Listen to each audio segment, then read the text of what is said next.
இயேசுவின் நாமத்தினாலே இந்த மாலை நேரத்திலே உங்களை அன்போடு கூட வாழ்த்துகிறேன்.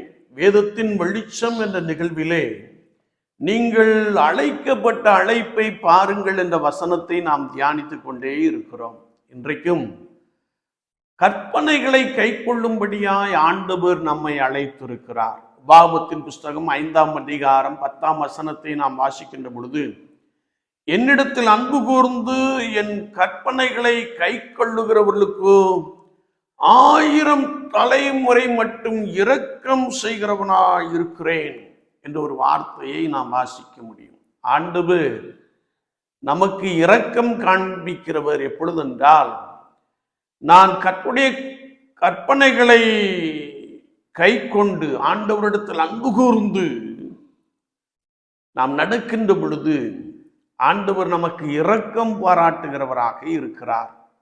ஆதியாகமத்தின் புஸ்தகம் 26ஆம் அதிகாரம் 4ஆம் வசனத்தை நாம் வாசிக்கின்ற போது, ஆபிரகாம் என் சொல்லுக்கு கீழ்ப்படிந்து என் விதிகளையும் என் கற்பனைகளையும் என் நியாயங்களையும் என் பிரமாணங்களையும் கை கொண்டபடியினால் நான் உன் சந்ததியை வானத்து நட்சத்திரங்களைப் போல பெருக பண்ணி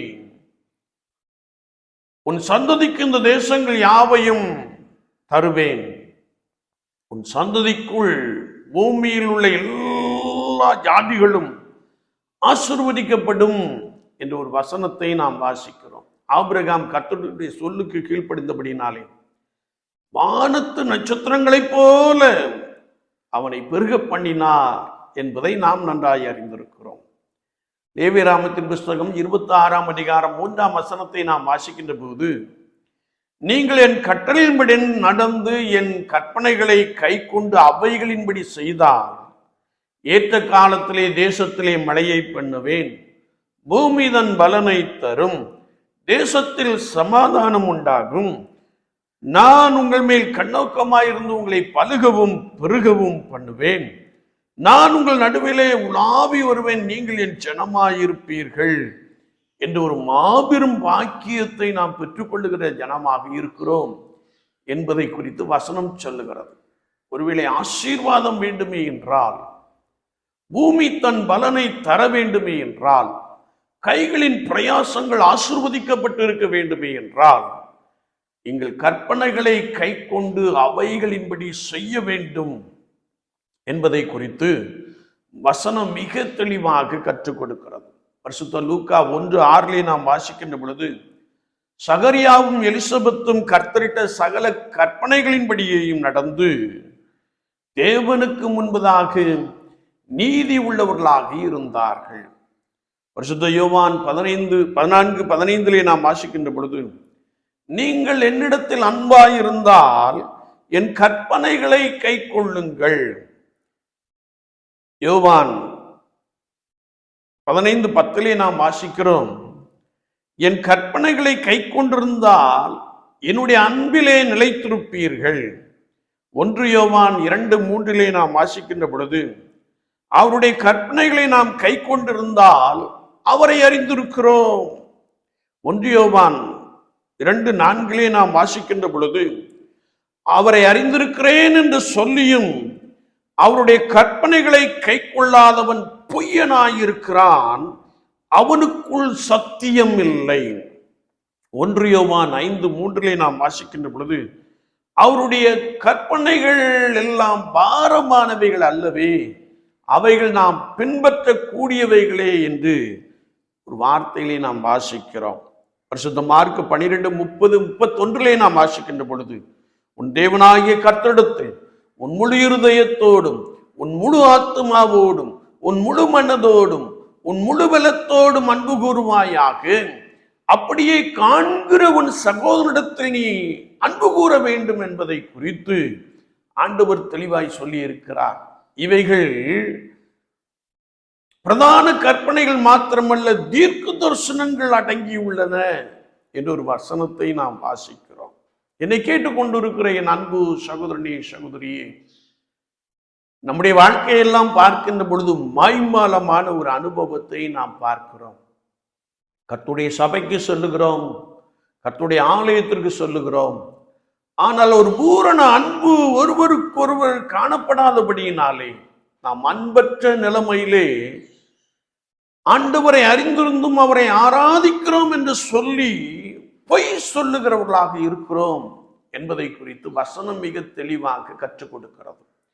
நீங்கள் உங்கள் தேவனாகிய கர்த்தரிடத்தில் அன்பாய் இருந்தால் காண்கிற எல்லாரோடு கூட நிபந்தனையற்ற அன்பிலே நிலைப்பட்டு இருக்க வேண்டும் என்பதை இந்த வார்த்தைகள் நமக்கு மிக தெளிவாக கற்றுக் கொடுக்கிறது. விசுவாச வாழ்க்கையிலே ஆலயத்தை வைத்துக்கொண்டு உறவினர்களுக்குள்ளே நாம் பகையோடு கூட வாழுகின்ற ஒரு அனுபவத்தை பெற்றிருக்கிறோம். எல்லாவற்றையும், பகையையும் வைராக்கியத்தையும் கோபத்தையும் கசப்பையும் நம்முடைய இருதயத்திலே வைத்துக்கொண்டு நாம் தேவனை ஆராதிப்போமே என்றால், கர்த்தராகிய இயேசு கிறிஸ்துவை ஆராதிப்போமே என்றால் நாம் பொய்யர்கள் என்பதை குறித்து, நமக்குள் சத்தியம் இல்லை என்பதை குறித்து வசனம் மிக தெளிவாக கற்றுக் கொடுக்கிறது. எனவே இயேசுவை நேசிக்கிறேன் என்று சொல்லுகிறவர்கள் காண்கிற எல்லாரையும் நேசிக்க வேண்டும். அது கற்பனை என்பதை குறித்து வசனம் மிக தெளிவாக கற்றுக் கொடுக்கிறது. எனவேதான் என்னிடத்தில் அன்பு கூர்ந்து என் கற்பனைகளை கை கொண்டு இருக்கிறவர்களுக்கோ 1000 தலைமுறை மட்டும் இரக்கம் காண்பிக்கிறேன் என்று சொல்லுகிறார். எனக்கு அன்பான தெய்வ ஜனங்களே, விசுவாச வாழ்க்கையிலே நாம் கர்த்தரை எவ்வளமாய் ஆராதித்துக் கொண்டிருக்கிறோம். ஒருவேளை கற்பனைகளை கை கொள்ளும்படியாய், தேவனிடத்தில் அன்பு கூறும்படியாய், சக விசுவாசிகளோடு கூட அன்பாய் வாழும்படியாய் அழைக்கப்பட்டிருக்கிற நாம் அவ்விதமான அனுபவத்திலே நிலைத்திருக்கிற ஒரு கூட்டமாய் காணப்படுகிறோமா? அப்படி இருப்போமே என்றால் ஆண்டவர் உங்கள் மீதும் என் மீதும் தேசத்தின் மீதும் இரக்கம் காண்பிக்கிறவராக இருக்கிறார். ஏற்ற காலத்துக்குரிய ஆசீர்வாதங்களை கொடுக்கிறார். ஏற்ற காலத்திலே மழையை பெய்ய பண்ணுகிறார். பூமி தன் பலனை கொடுக்கிறது. எல்லாற்றுக்கும் அடிப்படை என்னவென்றால், நான் கற்பனைகளை கை கொள்ள வேண்டும். கற்பனைகளை கை கொண்டால் தேவனிடத்தில் அன்பாய் இருக்கிறேன்.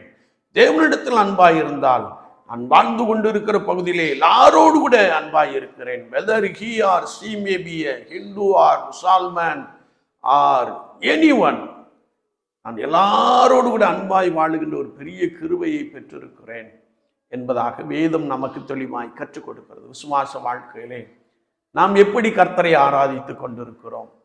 Most of the people are cheating themselves.